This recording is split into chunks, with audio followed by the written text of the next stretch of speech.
요즘 세상 돌아가는 걸 보면 참 혼란스럽다는 생각 다들 한 번쯤 해보셨을 거예요. 이럴 때 문득 내가 믿는 이게 과연 진짜일까? 하는 의심이 훅 치고 들어올 때가 있죠. 오늘 우리는 바로 그 믿음의 진짜 증거가 뭔지 그 의심의 터널을 함께 통과하는 여정을 떠나보려고 합니다.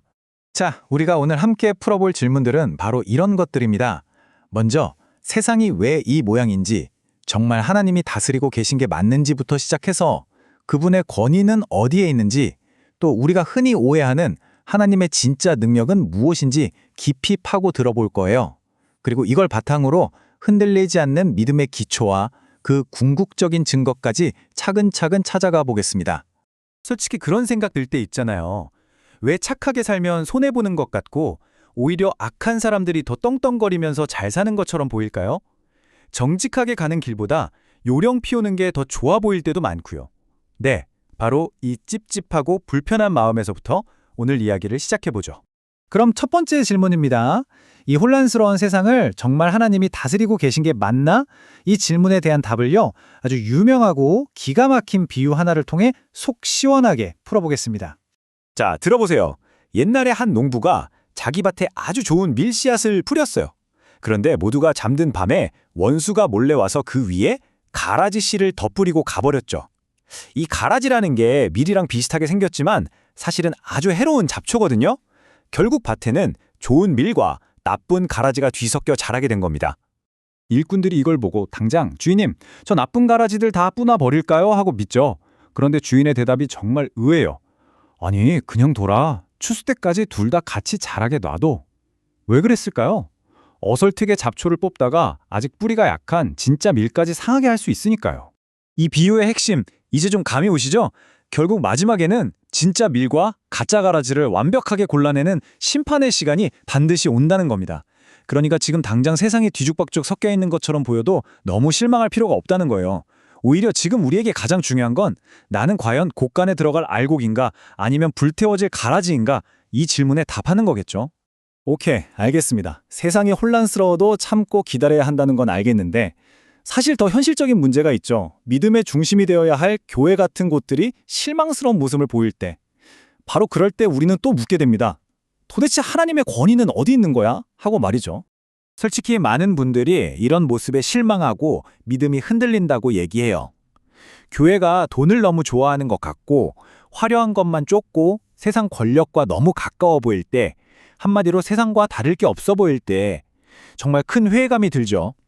네, 이 점을 먼저 솔직하게 인정하고 넘어가야 합니다. 근데 여기서 정말 중요한 포인트가 있습니다. 하나님의 권위는요, 어떤 웅장한 건물이나 특정 사람에게서 나오는 게 아니라는 거예요. 이건 마치 태양 같은 겁니다. 태양이 스스로 빛을 내는 것처럼 하나님의 권위도 원래부터 스스로 존재하는 거죠. 그러니까 사람이 만든 조직이 좀 실망스럽다고 해서 태양빛 자체가 약해지는 건 아니잖아요? 바로 그겁니다. 자, 그럼 이런 질문이 또 나오죠. 아니, 권위가 그렇게 대단하시면 왜 그 능력으로 지금 당장 이 문제들을 싹 다 해결하지 않으시는 걸까? 그렇죠. 바로 이 지점에서 우리가 능력이라는 단어를 완전히 잘못 생각하고 있었다는 걸 깨닫게 될 겁니다. 진짜 깜짝 놀라실 거예요. 이게 바로 믿음의 가장 큰 아이러니 아니겠어요? 생각해 보세요. 세상 모든 걸 할 수 있는 전능한 존재가 왜 하필이면 가장 힘없고 비참해 보이는 십자가를 선택했냐는 거죠. 그냥 그 엄청난 파워로 한 방에 싹 정리하면 될 텐데 말이에요. 자, 여기서 능력에 대한 우리의 상식이 완전히 깨집니다. 진짜 힘은 뭐든지 할 수 있는 파워가 아니에요. 오히려 그 반대입니다. 내가 충분히 할 수 있는 걸 안 할 수 있는 힘. 바로 그 절제력, 그 인내심, 이게 진짜 능력이라는 겁니다. 십자가가 보여준 건 바로 이 어마어마한 힘이었던 거죠. 이 비교를 보면 확 와 닿으실 거예요. 십자가를 세우는 것과 십자가를 지는 것은 완전히 다른 차원의 이야기입니다. 이건 마치 결혼식과 결혼 생활 같아요. 화려하게 결혼식 올리는 건 십자가를 세우는 거죠. 근데 진짜 능력은 뭐죠? 수십 년 동안 온갖 희로애락을 겪으면서도 그 약속을 지켜나가는 결혼 생활 자체. 바로 이게 십자가를 지는 겁니다. 중요한 건 이벤트가 아니라 과정이라는 거죠. 자, 그럼 중간 정리를 한번 해볼까요? 세상은 알곡과 가라지가 섞여서 혼란스럽고 하나님의 진짜 능력은 당장 보여주는 게 아니라 참고 기다리는 힘이래요. 와, 그럼 대체 뭘 믿고 버텨야 하는 걸까요? 우리 믿음이 무너지지 않으려면 도대체 뭘 붙잡아야 하죠? 근데 그 해답은 생각보다 정말 단순한 데 있습니다. 바로 내 자리를 아는 거예요. 내가 이 세상을 컨트롤하는 창조주가 아니라 그분의 돌봄 아래 있는 피조물이라는 사실을 인정하는 것.